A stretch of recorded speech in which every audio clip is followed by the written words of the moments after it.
Halo guys, balik lagi sama gue di Lele Talk. Yeay, berbeda lagi background kita. Siangnya tetap sama, tapi angle-nya yang beda. Asik ya? Oke guys, gimana apa kabar? Tetap sehat, tetap happy, tetap positif. Insya Allah, semoga kita cepat-cepat kembali ke keadaan normal. Amin. Hari ini lumayan cerah dan silau. Jadi kayaknya seru nih kalau kita ngoceh-ngoceh sedikit nih di perjalanan gua kali ini. Oke. Di kali ini tuh gua mau ngomong sedikit tentang relationship. Relationshipnya bisa macam-macam. Bisa sama pasangan, bisa sama benda, bisa sama hobi, bisa sama macam-macam lah. Kayak gitu. Gua mencoba untuk menjabarkan apa yang ada di si otak gue yang sekarang pengen gue omongin ya. Jadi gue merasakan sesuatu hal yang namanya toxic relationship, tapi bukan di dalam berpasangan ya, maksudnya laki-laki perempuan ya. Kebetulan ini dengan kayak sesuatu hal yang gue suka dan yang gue pikir tadinya itu cukup membuat gue happy, tapi ternyata enggak. Ternyata itu malah banyakan bikin gue stres, banyakan bikin gue was-was. Kenapa jadi malah stres, malah was-was? Katanya lu suka ngerjainnya. Iya benar, gue suka ngerjainnya. Dan gue beranggapan kalau hal ini tuh bisa bikin gue happy, bisa mengisi waktu gue di waktu luang gue selain bekerja. Harapan awalnya kayak gitu guys. Tapi ternyata setelah dijalanin, lumayan lama gue ngejalaninnya, sekitar setahunan lebih lah. Jadinya malah kok banyakan was-wasnya ya, banyakan gue takut ya. Kenapa ya? Jadi bertanya-tanya dong dalam hati gue nih, kayak alam bawah sadar gue tuh bertanya kayak, sebenarnya ini iya nggak sih apa yang lo mau? Ini iya bukan sih yang mau lo jalanin gitu. Kebetulan banget kemarin gue ketemu sama salah satu teman dekat gue, dan dia, menurut gue dia orang yang cukup objektif dalam memberikan pandangan menurut point of view dia. Gue cerita tentang bla bla bla bla bla bla bla tentang masalah ini, tentang hobi gue, tentang hidup gue selama ini. Akhirnya karena kita udah lama banget nggak ketemu, akhirnya kita membahas tentang perjalanan dalam gue menekuni hobi gue ini, hobi otomotif gue ini. Kenyataannya kok jadi malah banyak was-wasnya setelah gue ngobrol sama dia. Dan akhirnya gue dikasih masukan gini, jadi manggil gue Dek, gini Dek, kalau misalnya lo merasakan hal ini adalah menjadi sebuah jadikan ini sebuah pelarian lo untuk lo menghilangkan stres lo, untuk meninggalkan semua masalah-masalah lo dan lo kembali lebih jadi positif, itu benar. Tapi mungkin bendanya yang lo pilih itu gak sesuai dengan aspirasi yang lo mau dalam hati lo. Gue dibilang kayak gitu, kayak masa sih mas? Gue manggilnya mas. Ya coba aja lo pikirin, dari kegiatan lo ini, antara positif dan negatifnya, apakah lebih banyak negatifnya?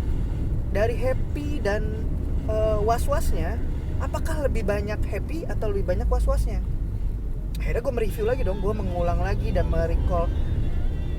Oh ternyata setelah memang gue sadarin, gue happy mengerjakannya. Pada saat itu gue happy membelinya, gue happy membuat ini menjadi lebih baik lagi. Tapi at the end, rasa was-wasnya itu jauh lebih besar dibandingin rasa happy-nya. Karena gue jadi takut pergi, gue takut kemana-mana, takut terjadi apa-apa, jadi gak bisa gue apa-apain. Dan semangat gue untuk ngutek-ngatiknya tuh gak seperti semangat gue zaman dulu. Zaman gue masih, udah dikit, 10 tahun lalu lah. 10 tahunnya udah lama ya. Iya, zaman 10 tahun lalu itu kayak gue happy banget ngerjainnya. Sekalipun itu gue gak punya istilahnya, gue punya waktu, gue nggak punya dananya, tapi gue usaha untuk mendapetin itu. Itu lebih membuat gue happy dibandingin sekarang. Sekarang keadaannya mungkin waktunya gue masih bisa mengerjakan, financialnya gue bisa support, tapi nggak bikin gue happy. Akhirnya gue jadi was-was kayak gitu. Jadi kayak oke, gue harus mereview kegiatan ini, gue harus mengganti, gue harus memilah lagi, bener nggak apa yang gue jalanin ini sekarang emang sesuai dengan yang gue mau. Mungkin kalian juga pernah ngerasain hal yang sama gitu. Kalian mencoba mencari hobi yang membuat kalian happy, membuat kalian seneng, tapi at the end hobi itu tidak memberikan impact yang sama seperti harapan kalian. Gue ngerasain hal yang itu. Jadi udah sekarang gue mencoba untuk oke, lu menyelesaikan yang ini dengan benar. Apa itu mau dijual, mau itu diperbaikin semaksimal yang lo bisa, sekuat dari mental lo. Dan lo pilih hal yang benar-benar mau membuat lo happy dan itu lo yakinin banget. Kayak gitu. Nggak gampang sih guys. Lo udah mulai misalnya ini udah masuk kayak jalan setengah jalan, tapi lo harus ngulang lagi dari nol. Itu kan sedih ya. Dan ngomongnya gampang, ngerjainnya yang susah. Tapi ya itu lo harus tekun, lo harus resistance. Menurut gue. Ini sekarang kejadian di gue soalnya. Mungkin kalian juga ada yang pernah mengalami hal ini dan berhasil. Mungkin ada juga yang gak berhasil. Bisa bagi-bagi, sharing ya ceritanya sama gue. Kayak gitu guys. Itu kalau misalnya dengan benda gitu ya. Gue kebetulan lagi sama benda. Tapi kalau misalnya dengan relationship yang lain, hubungan laki-laki perempuan, bisa jadi dong, ya kan? Bisa banget. Yang namanya toxic relationship tuh kayak bisa di mana aja, bisa pertemanan, bisa itu tadi pasangan laki-laki perempuan, bisa dengan hobi lo, bisa dengan sesuatu hal yang lo yakinin itu benar. Kalau ke pasangan ya, gue kalau ngelihat sharing ke experience gue sih belum pernah mendapatkan pasangan yang benar-benar it's a toxic banget gitu. Nggak 100%. Mungkin jadinya karena gue terlalu men-treat itu menjadi seorang, lu adalah seorang dewi, lu adalah seorang yang harus gue kagumi, lu harus gue fulfill lah semua kebutuhan lo.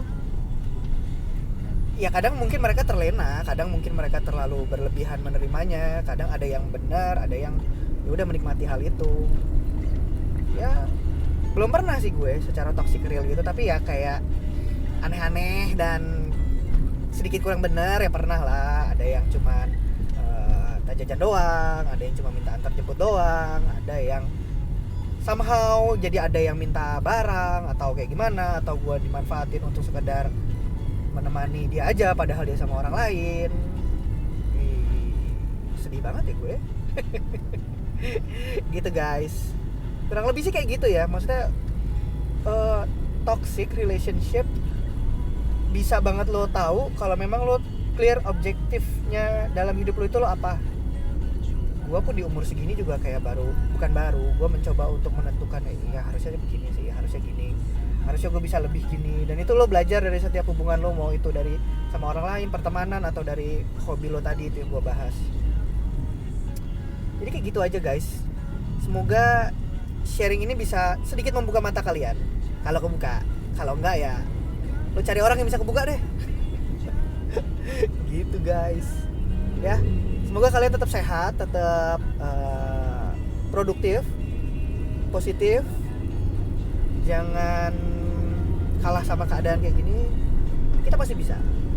Yang penting punya niat dan tekad. Oke guys, thank you yang udah nonton. Kalau yang belum nonton, semoga nanti di episode keberapa kalian akan mulai nonton. Semoga berfaedah. Semoga ini juga dapat menyenangkan kalian juga, menghibur kurang lebih. See you in the other video guys. Bye.